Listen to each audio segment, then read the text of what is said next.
Turabaramukije amahoro y'Imana, ubwoko bw'Imana aho muri hose. Iyi saha na kano kanya turanejejwe no kubana namwe muri kano kanya keza ubugira kandi. Turashimiye Imana igenda ituzigama ku munsi ku munsi. Turashimiye Imana igenda idukorera ibitangaza. Turashimiye Imana igenda iduhezagira. Turashimiye Imana ishoboye byose. Turashimiye Imana ibazigama. Turashimiye Imana ibakorera ibitangaza. Turashimiye Imana ibitayeho, irushirize guhabwa amashimwe n'icubahiro ubugira kandi. Iyi saha na kano kanya turanezerejwe no kubana namwe muri kano kanya keza Imana ituronkeje ubugira kandi. N'akanya keza k'umugisha, n'akanya keza ko kugirirwa neza n'Imana, n'akanya keza ko kumva umuntu yisanzuye imbere y'Imana ubugira kandi. Turavye hano muri Yohana igice c'icenda duhereye kuri uno murongo wa mbere, niho hatwereka uwavutse ari impumyi.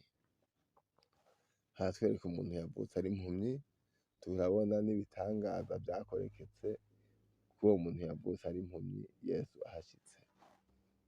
Ni igitangaza kubona umuntu yavutse ari impumyi, igihe kigeze agahumuka kubwa Yesu Kristo. Yesu Kristo ashoboye byose, ni umwami w'abami, ni umwami aganza, ni umwami adukoreye ibitangaza ku munsi ku munsi. Reka icubahiro cose kirushirize kuba ic'Imana ubugira kandi. Uwavutse ari impumyi hano muri Yohana igice c'icenda guhera ku murongo wa mbere, ariko arahita abona umuntu yavutse ari impumyi. Abigishwa biwe baramubaza bati: mwigisha, ninde yakoze icaha, n'uyu canke n'abavyeyi biwe, ko yavutse ari impumyi? Ico ni ikibazo abigisha bariyumviriye, baribaza bati: mbega basha uwu muntu ninde yakoze icaha kugira ngo avuka ari impumyi? N'abavyeyi biwe canke niwe? Vyagenze gute? Abo n'abigisha bariko baribaza bavuga ati: ko tubona uwo muntu yavutse ari impumyi, none mbega niwe yakoze icaha canke n'abavyeyi biwe? Baribajije. Ku murongo wa gatatu niho uca utubwira ati: Yesu arabishura ati: uyu ntiyakoze icaha, kandi si abavyeyi biwe. Yesu yabishuye aravuga ati: nguyu nta caha yakoze, kandi n'abavyeyi biwe nta caha bakoze, ariko ni ukugira ngo ibikorwa vy'Imana bibonekere kuri we. Ni ukugira ngo ibikorwa vy'Imana bibonekere kuri we. Icubahiro kirushirize kuba ic'Imana ubugira kandi. Twebwe dukwiye gukora ibikorwa vy'uwantumye hakibona, buhava bwira ata wugishobora gukora. Nkiri mw'isi ndi umuco w'isi. Ndakwifurije kuba umuco w'isi mugenzi wanje, aho uri hose. Yavuze ati: nkiri mw'isi ndi umuco w'isi. Avuze ivyo acira amate hasi, avurungisha amate utwondo, araheza amusiga utwo twondo ku maso. Mwumvise ico Yesu Kristo yakoze? Akiheza kuvuga ivyo nyene yuko ari umuco w'isi, yaciye acira amate hasi, atora utwondo, aravurunga, aca aratumusiga ku maso. Aramubarira ati: genda wiyuhagire mu kidengeri Silowamu. Silowamu risobanurwa ngo mutumwa. Imana ishimwe cane. Nuko aragenda ariyuhagira, agaruka abona. yaciye agenda arumvira ariyuhagira hama acabona kugaruka abona. Turacari kumwe. Ku murongo w'umunani uratubwira uti nuko ababanyi biwe n'abahora bamubona ko ari umusezi barabazanya bati, mbega uyu siwe yahora yicara asegerereza?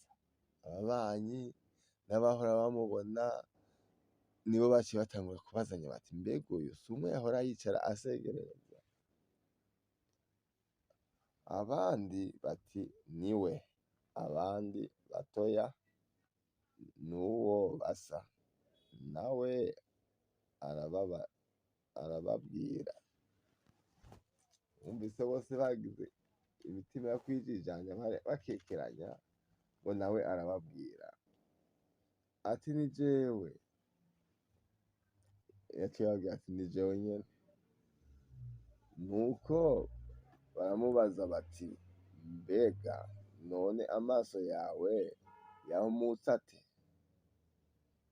Nawe arabishura ati, wa muntu yitwa Yesu yavurunze utwondo atunsiga ku maso, arambwira ati, ja kuri Silowamu wiyuhagire.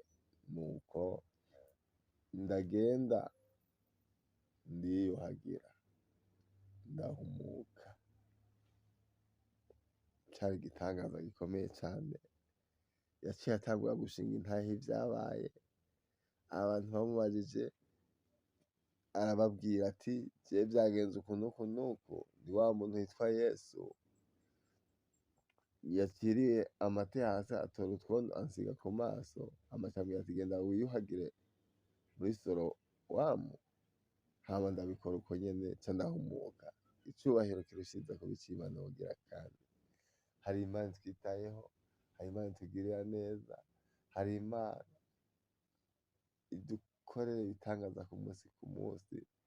Niyo Mana twizigiye, niyo Mana ishoboye vyose, niyo Mana iturinda ku musi ku musi, niyo Mana idukorera ibitangaza. Icubahiro cose kirushiza kuba ic'Imana wogira kandi. Aho uri hose wumve woyihanga amaso mu vyo ugenda ucamwo, nayo ishoboye vyose.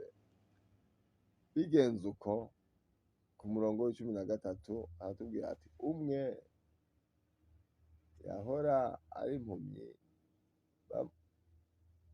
bamujana ku bafarisayo. Ntivyahereye aho, baciye bamujana ku bafarisayo naho kugira ngo abisigure neza. Bamujana ku bafarisayo, kandi uwo musi wari isabato. Yesu yavurunze ku twondo agahumura amaso yiwe. Abafarisayo basubira kumubaza ingene yahumutse. Nawe arababwira ati,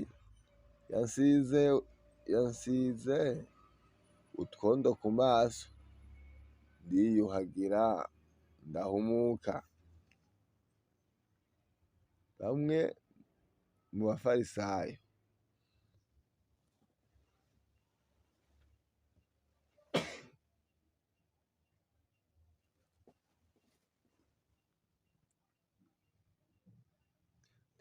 bafarisayo baravuga bati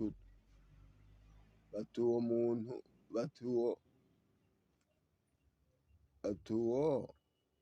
muntu ntava ku Mana, kuko ataziririza isabato.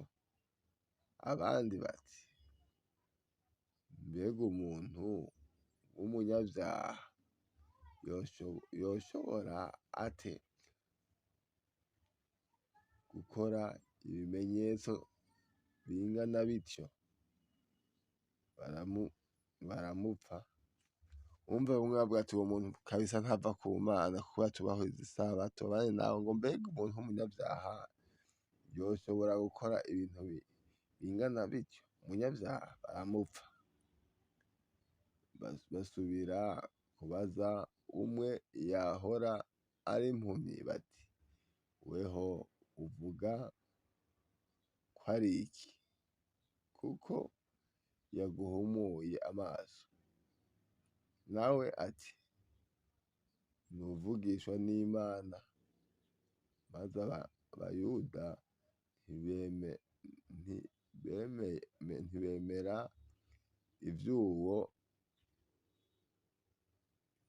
ntibemera ivy'uwo yuko yamye ari impumyi, agaheza agahumuka, kugeza aho bahamagarira abavyeyi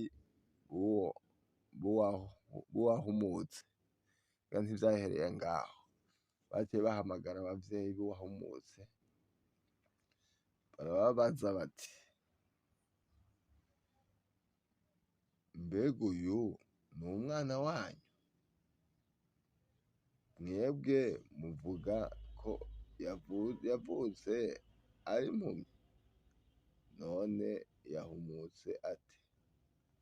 Abavyeyi, ivyo nivyo bibazo babaje abavyeyi babo. Abafarisayo babaje abavyeyi babo barabaza bati mbega uyu ni umwana wanyu? Mwebwe muvuga ko yavutse ari impumyi. Ico ni ikibazo ca mbere, none yahumutse ate? Abavyeyi biwe barabishura bati uyu turazi ko ari umwana wacu kandi ko yavutse ari impumyi. Abavyeyi barishuye bavuga ati ko bazi neza ko ari umwana wabo kandi ko yavutse ari impumyi, ivyo baravyemeza, ariko icatumye abona ubu ntitukizi. Barisigura bavuga bati icatumye abona ubu ntaco twe tuzi, kandi n'uwamuhumuye tweho ntitumuzi.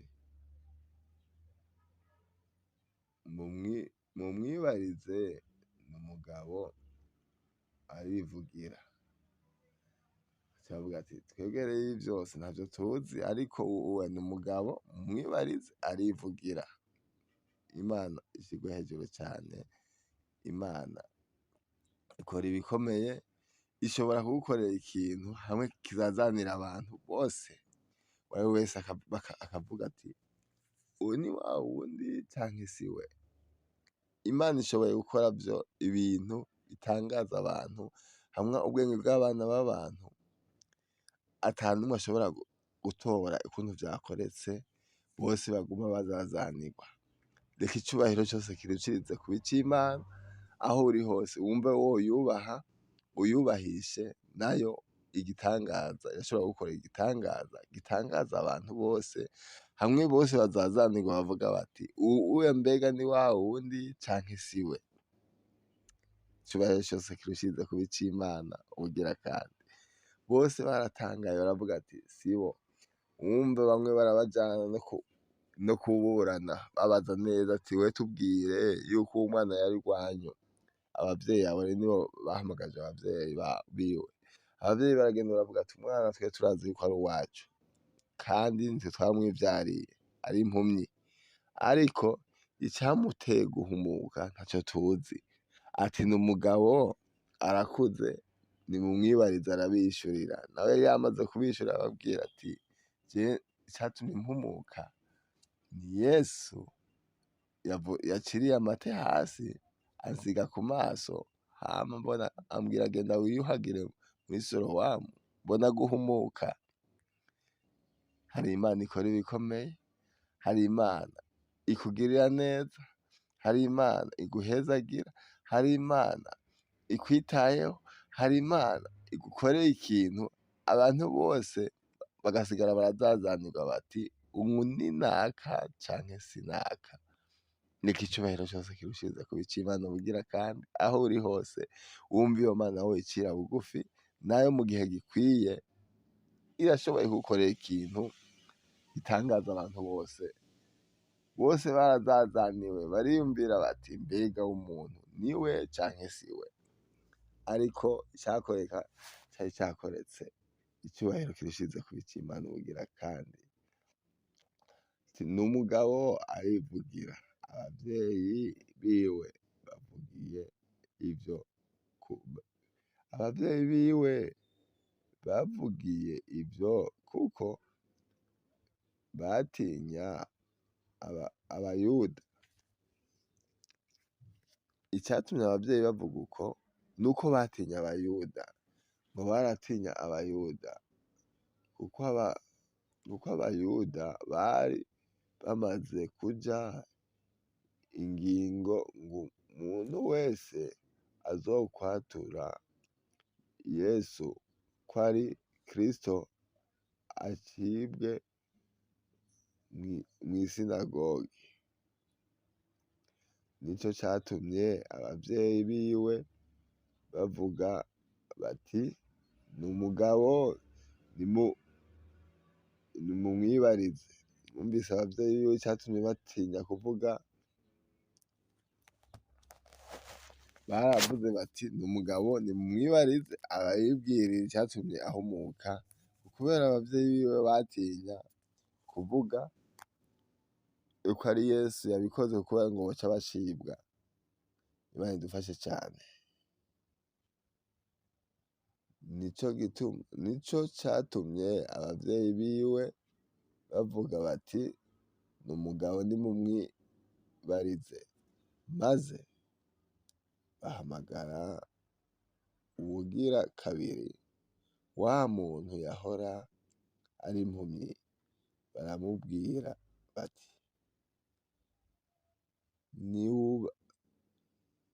niwubahe Imana, twebwe tuzi yuko uwo muntu ari umunyavyaha.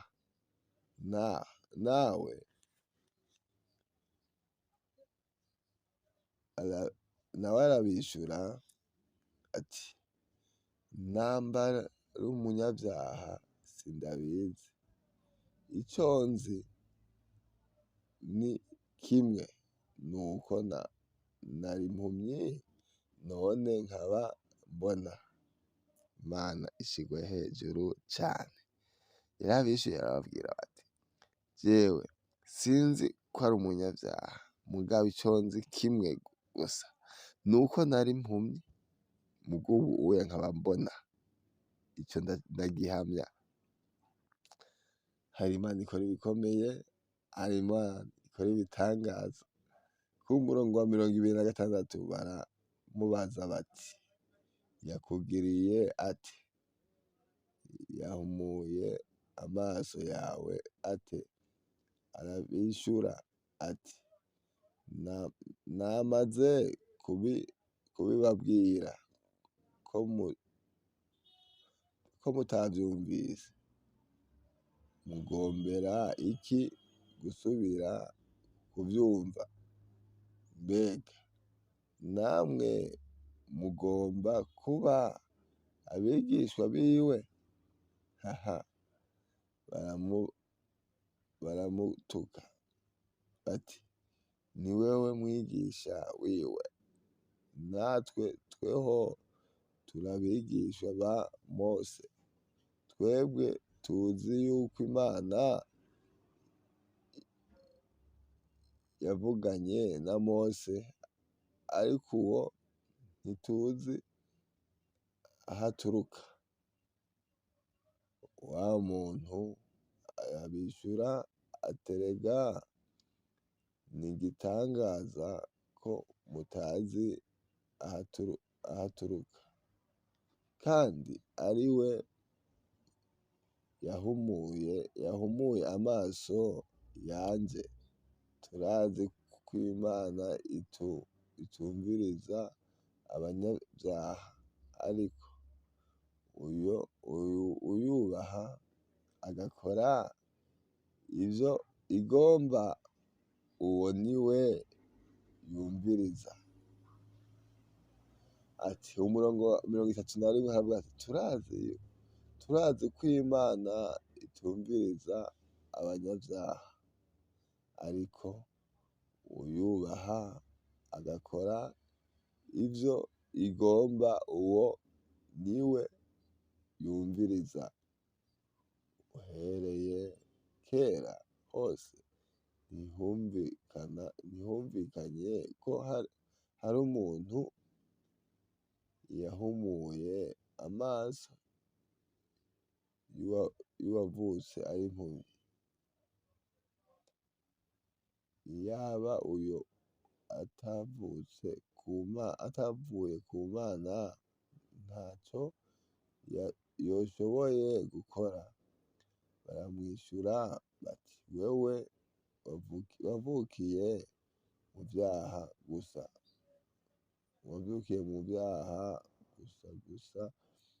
ni wewe utwigisha. Bamuhindira hanze.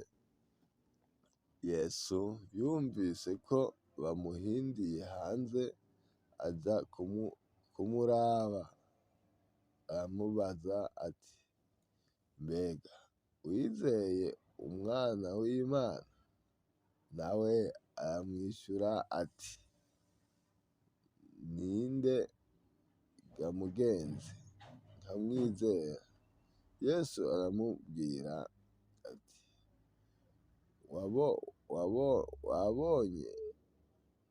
wamubonye, kandi niwe muriko muravugana. Nawe ati, ndizeye Mwami. Araheza aramupfukamira. Yesu aravuga ati, naje muri iyi si kuba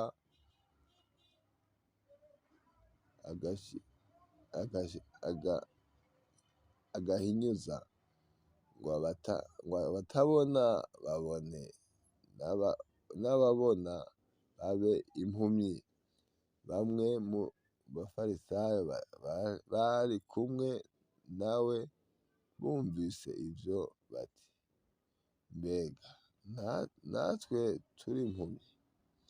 Yesu arababwira ati, iyo muba mwari impumyi, nta caha muba mufise. Ariko noneho muvuga muti, turabona, icaha canyu camaho.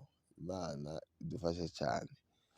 Yari amajambo meza cane, amajambo y'indemeshanyo, n'amajambo twariko turabona kuri kino gitangaza cakoreketse kuno muntu yavutse ari impumyi. Hama abafarisayo baramuhamagaza kugira avuge ukuntu vyagenze, kugira ahomuke, ariko yashize amanga, arabivuga vyose. Ntiyatinye ati bahava bamwica, ntiyatinye ati bahava bamugirira nabi, ariko yarashize amanga, aravuga bati, jewe yakoze uku n'uku n'uku, hama ubu ndabona. Yarashize amanga, aravuga ati, jewe yampumuye uku uya. Abavyeyi biwe baratinya, bavuga bati, nimumubaze uwo n'umugabo arivugira. Hari Imana ishoboye vyose, niyo Mana twizeye, niyo Mana dutakambira ku munsi ku wundi, niyo Mana twiteze gutabarwa kuri yo. Ni Imana tuzigama, ni Imana tugirira neza. Aho uri hose wumve ata yindi Mana woshira hejuru atari Imana yakuremye, Imana yagushize hano mw'ino si y'abariho. Aho uri hose wumve icubahiro wogiha iyo Mana. Niyo ishoboye vyose, niyo ishoboye kukugira neza ku munsi ku munsi. Ndumva ataco guca intege, ndumva ataco kubuza gutakambira Imana mu vyo ugenda ucamwo vyose. Reka icubahiro cose kirushize kuba ic'Imana kugira kandi aho uri hose rero ufate ingingo. Iyi mpumyi, uwo yari yavutse ari impumyi, igitangaza carakoreketse Yesu ahashitse. Nawe ashitse mu vyawe ibitagenda neza, witege ko bica bigenda neza. Muhamagariye mu vyawe, muhamagare aho uri hose, ufise ikibazo c'ingwara, ikibazo icarico cose ufise, uhamagare Yesu agutabare. K'uwo murongo wa 30, namba atari uwa 31, reka turabe neza,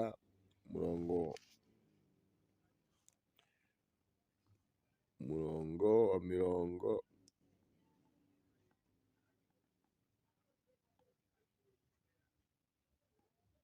ego duhere k'uwo murongo wa 30, duhere k'uwo murongo wa 30 twumvirize. Wa muntu arabishura ati erega ni igitangaza ko mutazi aho aturuka, kandi ari we yahumuye amaso yanje. Turazi ko Imana k'uwo murongo wa 31, turazi ko Imana itubaha turazi ko Imana k'uwo murongo wa 31 niwe nyene tugomba dusangire. Turazi ko Imana itumviriza abanyabyaha, niko baciye bamwishura. Muga ahantu baciye bavuga bati ariko uyubaha agakora ivyo igomba, uwo niwe yumviriza. Ndakwifurije kubaha Imana, ukora ivyo igomba, aho ca hose wubahe Imana, ukore ivyo igomba, ibone kukumviriza. Icyo uzoyisaba cose izobigukorera. Wubahe Imana, ukore ivyo igomba, nayo irashobora kukubera inyishu muri vyose. Irashobora kukubera inyishu muri vyose. N'amajambo meza cane, amajambo y'indemeshanyo, amajambo adusubizamwo intege, ati umuntu wese yubaha ivyo Imana igomba, agakora ivyo igomba, uwo oya iramwemera. Ndakwifurije aho uca hose wubahe Imana, ukora ivyo igomba, nayo ibone kugushira hejuru mu gihe gikwiye. Reka icubahiro cose kibishirize ku c'Imana. Murakoze mwe mwemeye kubana nacu. Twariko dusangira n'amajambo y'Imana, twariko turabona muri Yohana igice c'9, guhera twahereye ku murongo wa mbere turamanuka hose. Ni igice kininiya, ariko hari amajambo meza cane, n'amajambo y'indemeshanyo, n'amajambo atwereka uno muntu yavutse ari impumyi, akatwereka ukuntu yahumutse. N'amajambo meza cane atwereka n'ukuntu abavyeyi biwe batinye abafarisayo, hama bagahakana, ntibahakanye bavuga yuko atahumutse, ariko baremeje yuko uwo muntu yavutse ari impumyi. Ariko baravuga bati twebwe ukuntu yahumutse ntavyo tuzi, muga ico tuzi nuko twamuvyaye ari impumyi. Ati rero nimumwibarize, abe ari we abibwira ukuntu yahumutse. Nawe igitangaza nticakoreka ku buzima bwawe, niwe uzobisigura. Abandi ntibazobitahura, ariko wewe niwe uzobisigura. Uzovuga uti Imana yankoreye igitangaza uku n'uku n'uku. Hari Imana rero itugirira neza ku musi ku musi, hari Imana itubera inyishu muri vyose. Niyo Mana twizigira ku murango no mw'ijoro. Aho uri hose wumve woyitakambira, aho uri hose wumve woyishira hejuru muri vyose. Ni Imana ishoboye, ni Imana itadutereranya, ni Imana ituba hafi iyo tuyambaje. Ndakwifurije kwambaza Imana, ndakwifurije guhamagara Imana mu vyo ugenda ucamwo vyose. Niba uri mu bintu vyakubereye inzitizi, hamagara Imana ishoboye vyose. Ni Imana itwitayeho, ni Imana ituzigama, ni Imana ikuvura urwaye ingwara zananiye abaganga, niyo ishoboye kuzivura, kandi nta n'ibinini birura iguha. Oya, irakuvura ata binini birura yaguhaye, ikakuvura ugasanga wakize. Icubahiro cose kibishirize ku c'Imana ubugira kandi. Ndashimiye mwemwe mwemeye kubana nacu muri kano kanya. Icubahiro n'inganji bishirize kuba ivy'Imana. Imana ituzigama, Imana itugirira neza, Imana itwitwararitse, Imana iduhezagira, Imana idukorera ibitangaza n'ibitangaza. Nishigwe hejuru bugira kandi. Mwamuhambaye, mwamugorotse, turagukengurukiye kuri kano kanya keza wari waduhaye ko kubana n'aba bantu muri rino jambo ryawe. Reka umwe wese twari turi kumwe ubane nawe ahari hose, umubere inyishu ivyo ariko aragusaba, ico ariko arakwereka umubere inyishu. Niwe ushoboye gukora ivyananiye abana b'abantu. Ukuboko kwawe ntikubaye kugufi ngo kunanirwe no gukiza. Reka gukore ku muntu uwo ari we wese ico ariko arakwereka, umubere inyishu y'ico ariko aragusaba. Icubahiro n'inganji birishirize kuba ivyawe Data. Uwo twimuje shetani n'abadayimoni batubwira ububasha n'ubushobozi mw'izina ryawe Yesu Kristo, maze icubahiro n'inganji bishirize kuba ivyawe ubu n'ibihe bitazoshira, mw'izina ry'umucunguzi wacu Yesu Kristo dusenze, amen. Murakoze, mugira ibihe vyiza. Nawe wamaze gushira subscribe turagushimiye, kuko tuzokwama turi kumwe namwe n'aka kanya keza Imana katuronkeje. Nawe utarafyonda subscribe, ubishoboye ufyonde subscribe kugira ngo urushirize kubana natwe, uzoba ukoze. Imana yo mw'ijuru ibahezagire, Imana yo mw'ijuru irushirize kubana namwe, Imana yo mw'ijuru